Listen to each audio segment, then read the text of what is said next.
Let's see the third part, Tea from Assam, from the lesson Glimpses of India.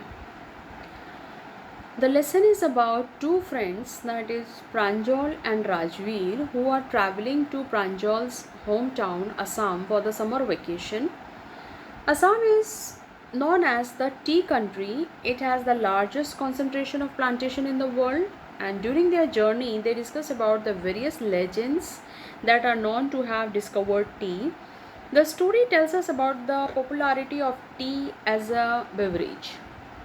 So let's see the lesson with explanation paragraph wise. So Pranjal, a youngster from Assam, is Rajveer's classmate at school in Delhi. Pranjal's father is the manager of the tea garden in Upper Assam, and Pranjal has invited Rajveer to visit his home during the summer vacation. Chai garam, garam chai, a vendor called out in a high pitched voice. He came up to their window and asked, Chai sab, give us 2 cups, Pranjal said. They slipped the streaming hot liquid. Almost everyone in their compartment was drinking tea too. Do you know that over 80 crore cups of tea are drunk every day throughout the world? Rajveer said. Whew! Exclaimed Pranjal. Tea really is very popular. So here chai, as you all know that chai means tea, garam is hot, sab is sir, or we can say sahab in Hindi. Steaming is extremely hot, and exclaimed is cry out suddenly in surprise. So the scene is set on a train station where a tea vendor asks the two friends if they would like to buy some freshly made hot tea. So they decide to have 2 cups of tea, joining almost everyone else in their compartment. And with this, Pranjal highlights the fact that almost 80 crore cups of tea are consumed every day throughout the world, while Rajveer remained surprised on listening to it. Indeed, tea is a very popular beverage all over the world. The train pulled out of the station. Pranjal buried his nose in his detective book again. Rajveer too was an ardent fan of detective stories, but at the moment he was keener on looking at the beautiful scenery. It was green, green everywhere. Rajveer had never seen so much greenery before. Then the soft green paddy fields gave way to tea bushes. It was a magnificent view against the backdrop of densely wooded hills. A sea of tea bushes stretched as far as the eye could see. Dwarfing the tiny tea plants were tall, sturdy shade trees, and amidst the orderly rows of bushes busily moved doll-like figures. So paddy fields, a field where rice is grown, backdrop is lie behind or beyond serve as a background too. As far as I could see is for a long distance until something is so far away and it cannot be seen anymore. What is the meaning of dwarfing? Dwarfing is to cause something small or insignificant in comparison. Sturdy is strong. Amidst means in the middle of. So, as soon as the train started moving, Pranjal got engaged in reading his detective book.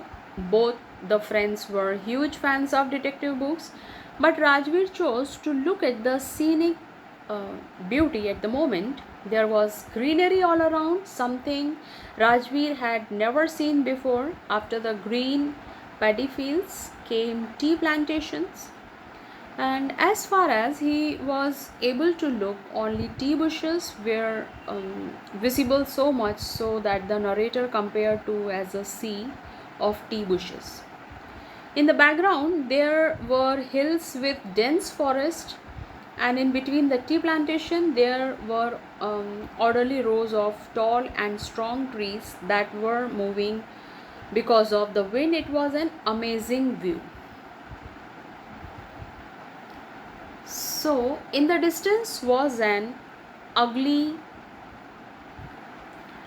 with a smoke billowing out of tall chimneys. Hey, a tea garden! Rajveer cried excitedly. Pranjal, who had been born and brought up on a plantation, didn't share Rajveer's excitement.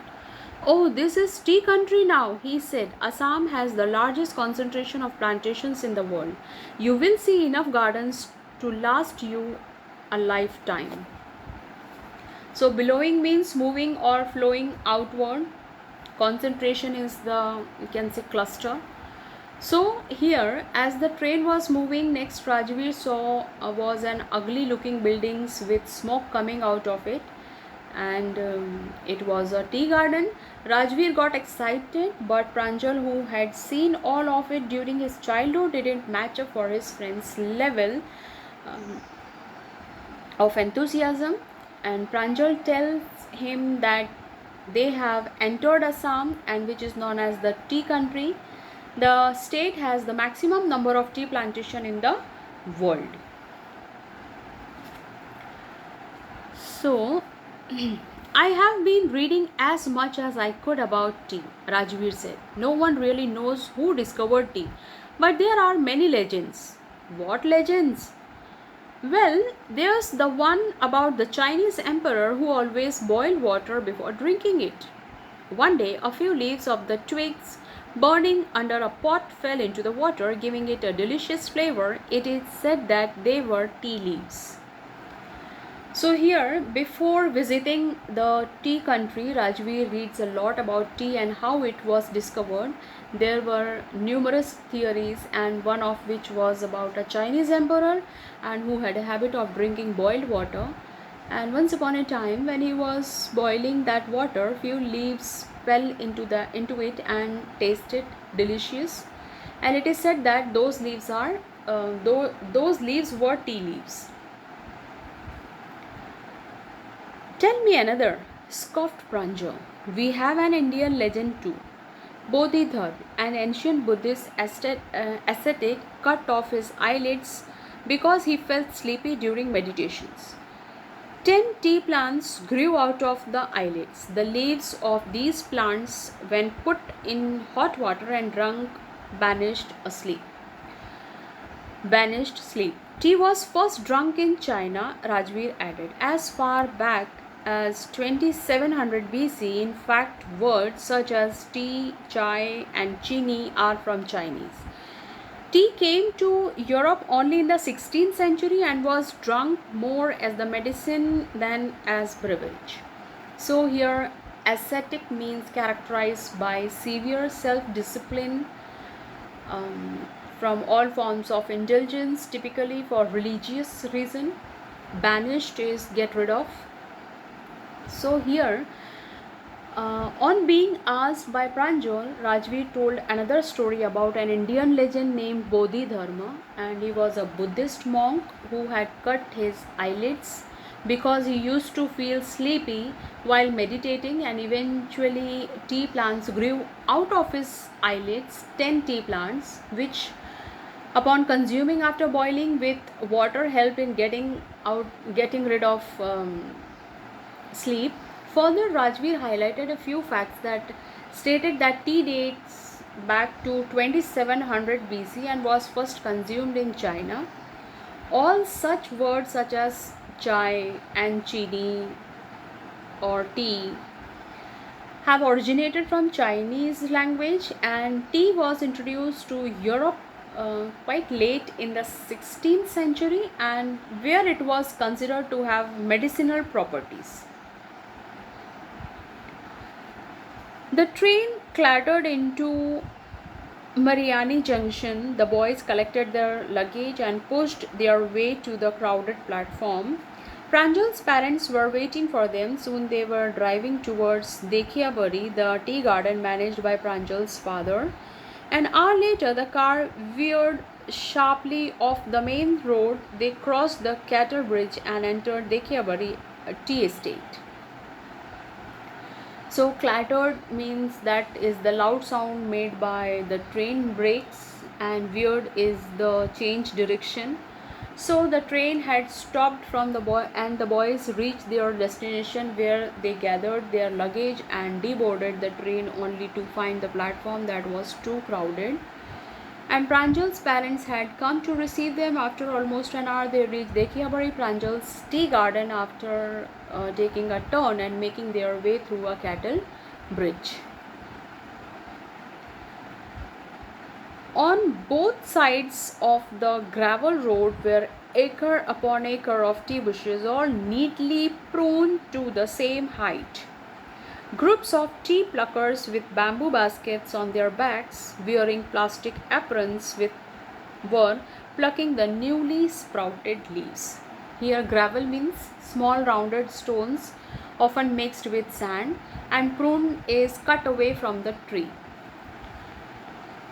Their tea gardens was stretched upon a vast area of land. All the bushes were cut to the same height, and they had been taken care of on the field. Tea pluckers were seen wearing an apron and carrying the bamboo basket in order to pluck the freshly sprouted leaves.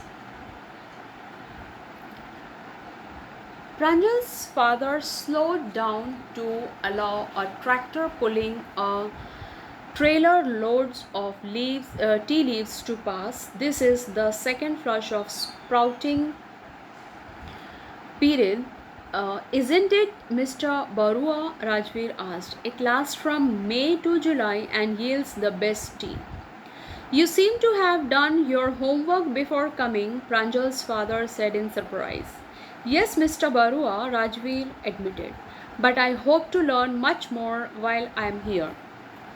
Sprouted period is when a plant sends out new growth, that is the second harvest of tea leaves in the season. So on their way to the field, Pranjal's father gave way to a tractor that was loaded with tea leaves, and on seeing this, Rajveer flaunted his knowledge by mentioning that this is the second sprouting period of the year and lasts from May to July and gives excellent yield. Pranjal's father, who seemed impressed, replies that he seems to have done a lot of research before coming. Pranjal, who was excited about learning more about the amazing beverage, showed his intention for the same. So this is the explanation of the third part from Glimpses of India. I hope you understand, guys. Thanks for watching. Like, share and subscribe my channel. Bye.